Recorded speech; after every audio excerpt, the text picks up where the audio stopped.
We have to blow some holes through the steel and the cement to allow oil to flow in.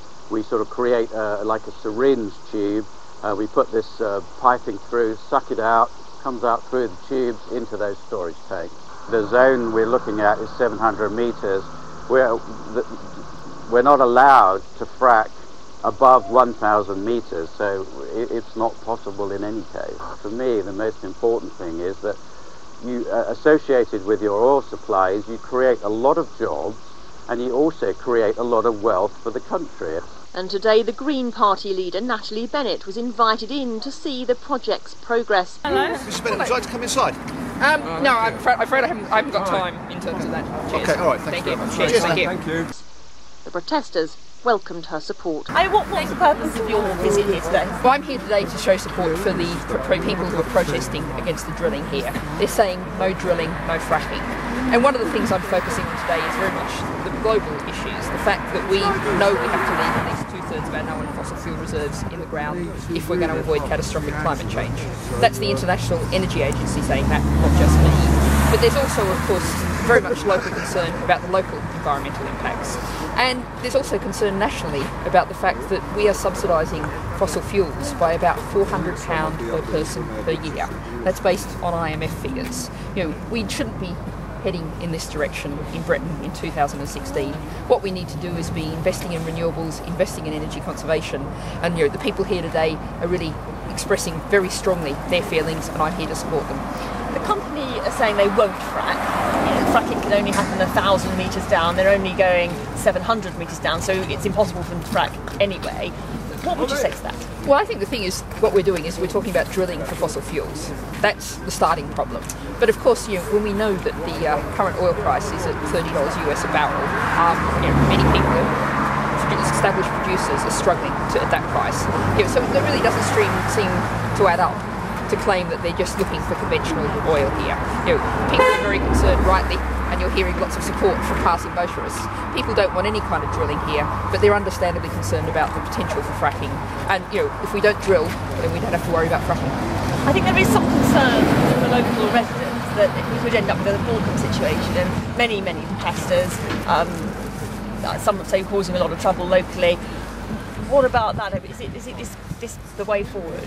Well, I think what I've seen is in places around the country, ranging from Balkan to Upton, where we recently had a protection camp evicted, where it had very strong support, near Chester, not necessarily a natural area for strong support for anti-fracking, but the locals had informed themselves, really become aware of the issues, and I was up there just before the eviction, and the locals were baking lots of cakes, providing lots of support for the protection camp. So what we're seeing is wherever local people become informed about these issues, they hear about these issues, and the protesters, the camps are really important to achieve that. Then people say, not only do we not want fracking, but people become more aware of climate change issues. And as we saw at Balkan, they then said we want to supply our own energy and went in the direction of a community energy company to generate solar power. Brilliant, fine. Stay there, please. Is Keith going to get round, do you think? Will he manage I'm not sure what Keith's plans are, but that was my plan. But I'm afraid I just have to leave at a time, and so I'm here to support the camp and the protesters. So Thank that's what you. I'm doing. Yeah, thanks. Okay. Yeah, how's that? A bit more. Okay. Bit more.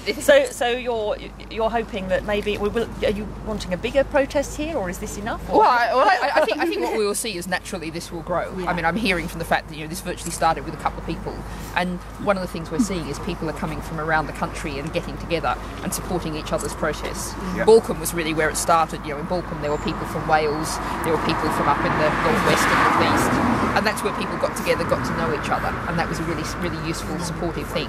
But the movement has just grown since then, and it's become much broader as a movement, not just about opposition to fracking, but also support for renewables, support for energy conservation, support for a different kind of energy system, which was what was signed up to in Paris at the end of last year. So we can get some shots of you together. All right, okay. Yeah, and we didn't get into the detail, but this is a very broad. They're talking about this limestone being as a very broad geology across Britain. But imagine you think of that with 12 to 20 wells on it, that area, and then you think about scattering like that all around the countryside. You know, it's just not viable. It's not. Spread it further. Not by the landlord people to spread it further out. Yeah, well, and you know, the sort of thing he's saying is this limestone formation goes a long way, and you know, across a large part of Britain, and you know, cover Britain in oil wells. So were they talking about showers? No, I mean, what they're saying is they're talking about limestone. That's what they're saying, and they're saying they're not deep enough to frack. That's what they're saying. Okay, then they're drilling to 8,000 feet. What would happen when they use up all these higher levels of oil, and they go to the stuff that's down below? Yeah, well, that of course is the question. You know, there's huge questions there. Do you think it's a case of once they get the drill in the ground and people start to accept that it's here, they'll get away with more later on? Well, I think, you know, that's what we've seen in the conventional industry now. Is, you know, they talk about, it's starting to flow too slowly. We need to get more. We need to frack.